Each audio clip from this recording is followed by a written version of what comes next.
Good evening, Richmond, Virginia. I am Brittany O'Neill, VJ at Beyond the Music, an RVA series. I am here with Vexine, or I'm sorry, 3/4 of Vexine, and the hat of Mike.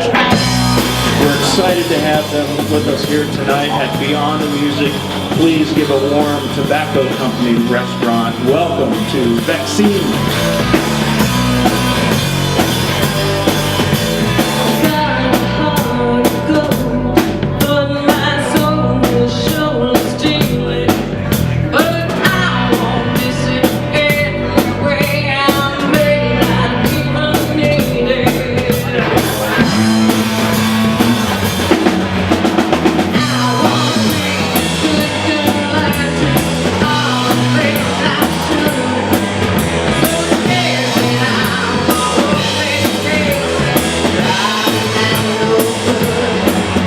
You guys have an album out already, correct?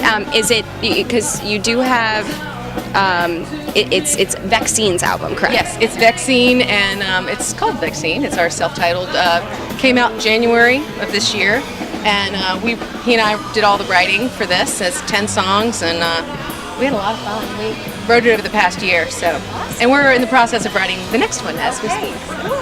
Cool. So, what's the whole process of the next one? Are you in the process right now? Yeah, well, we have not started actually production, but we are in the writing phase. We've got, I'd say, two or three gelled together. We're kind of new. Yeah. Okay. And We've got a few more. Yeah, it's just a matter of time, really. I mean, we need more time to build up get together and do it. His studio is called The Shed. Because it is. And it's actually that a was shed. going to be my next question, actually. Where do you guys perform or practice? We practice at our house in Sexual Chocolate Studios. It's called. Eddie Murphy doesn't need to know. But anyway, so we have our band practice there. But then Paul's house, we have a place called The Shed. It actually is a shed, and that's where we recorded part of our album, or most of our album actually. And we write. That's where we write.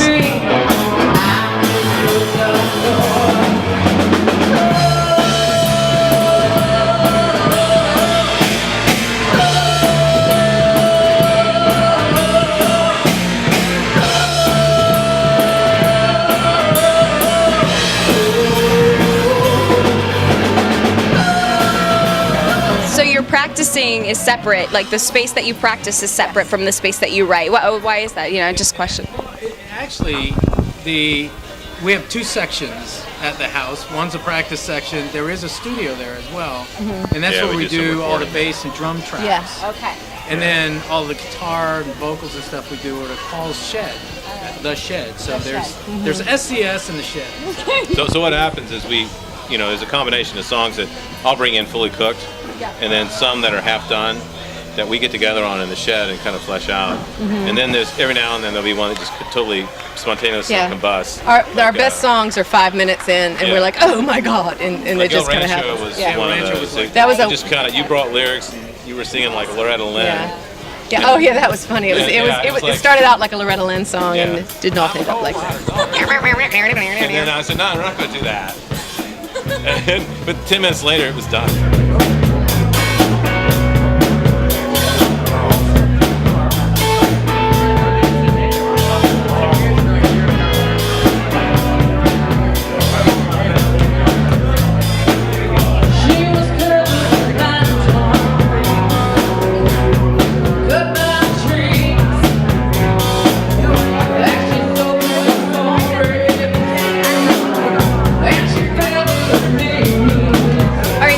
Individually, each one of you, I want to know what your three, main inspirations are musically. Oh, okay.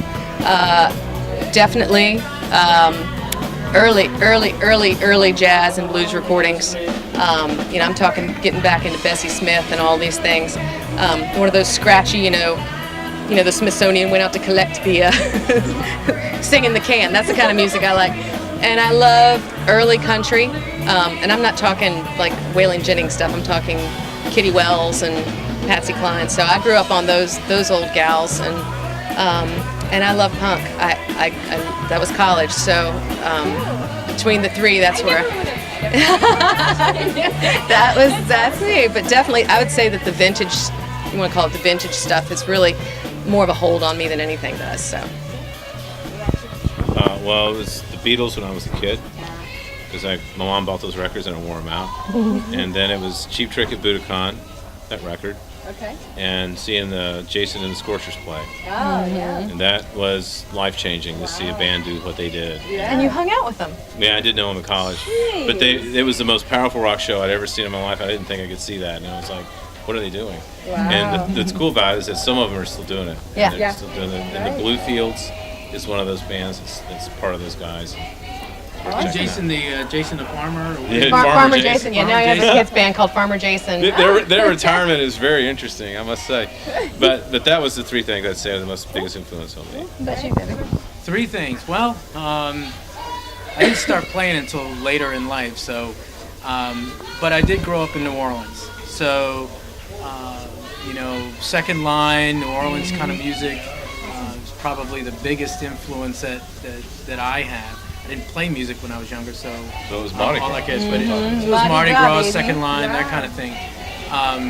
Being Latin American, a lot of the Latin stuff is very influential to me. And then, at the end of the day, the first person that I ever heard play music live of any notoriety, I didn't know who he was. And I grew up in a children's home, and I jumped a fence and we ran away, me and my buddy, and we were just walking down Earhart Boulevard, and there was a little juke joint down there, and I looked in, it was a guy just doing amazing stuff, and I was like, oh my God. About 6 years later, I'm standing at the bus stop and I see this poster of Bobby Blue Bland. That was him. And it was him, and I didn't know who it was. Yeah. And it was him in a juke joint early on. That's the first guy I ever saw play live. And I didn't know who he was until 6 years later. You asked me if I was old enough, was all in love with you, and you could show me, you could show me, you could show me, you could show me what I've been hearing about. And you could show me, you could show me, you could show me, you could show me what they've been talking about.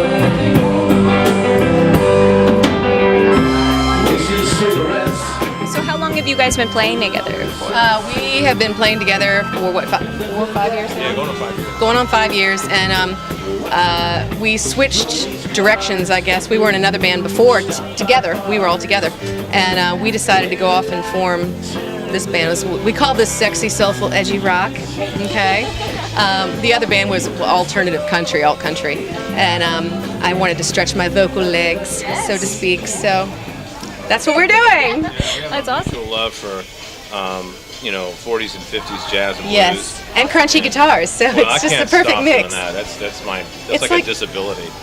Yeah, turn it up. But anyway, I mean, yeah, there's that. So does the band Vexine consists of all the same members of? Except for one. There's another member. He went off and formed his own band, and they're fantastic. And they're still doing the alt country genre. So.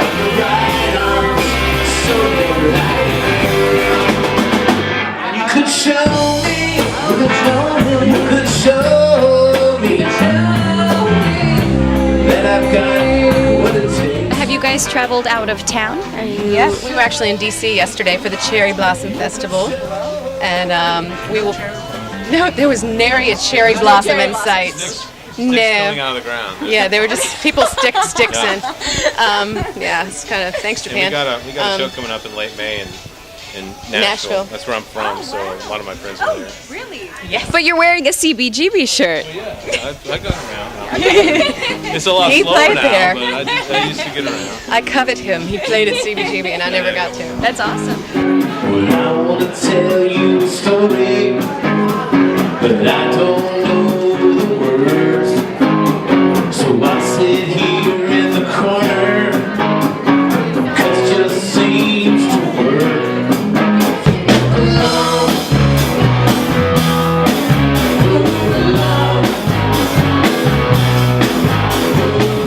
You guys have played in DC. You're about to play in Nashville. You've probably played other places. What would you say stands out about Richmond's music scene? We're actually, and I've heard it 100 times. It's pretty close knit.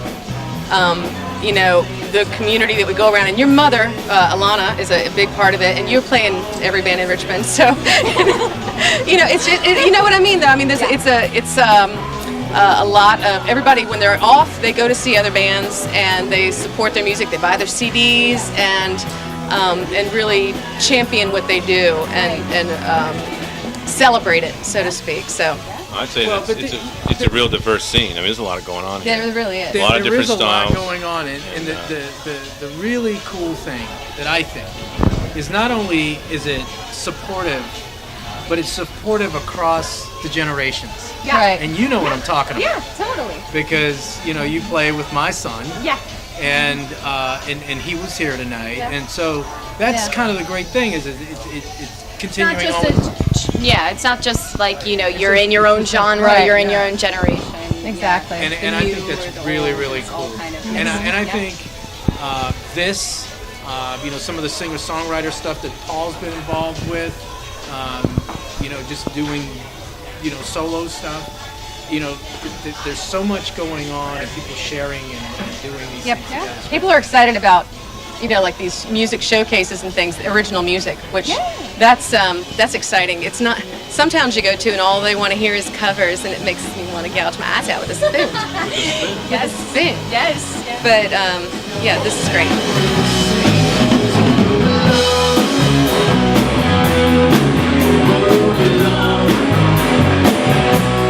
All right, I think that's all the time that we have, but thank you guys so very, very much. You guys were absolutely wonderful. Check out Vexine, everybody. Thank you, Richmond. Thank you, Tobacco Company, and Beyond the Music. I'm Brittany O'Neill. Bye.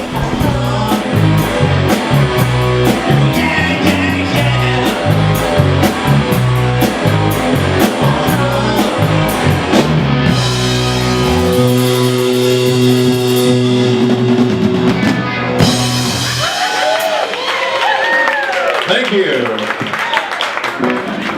For our second artist here for Beyond the Music, sexy, soulful, edgy rock, our next artist, Vexine, has been thrilling Richmond audiences with their unique sound since 2012. Vexcine's much anticipated self-titled debut was released in January 2013 on Zap Records.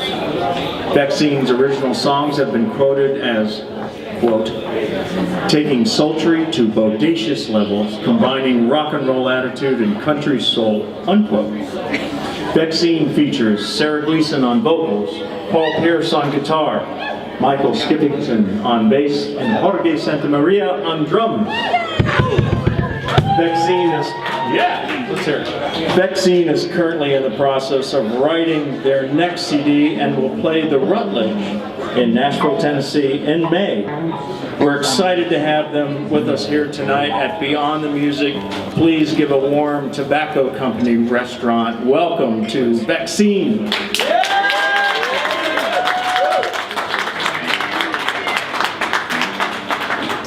Birds flying high, you know how I feel.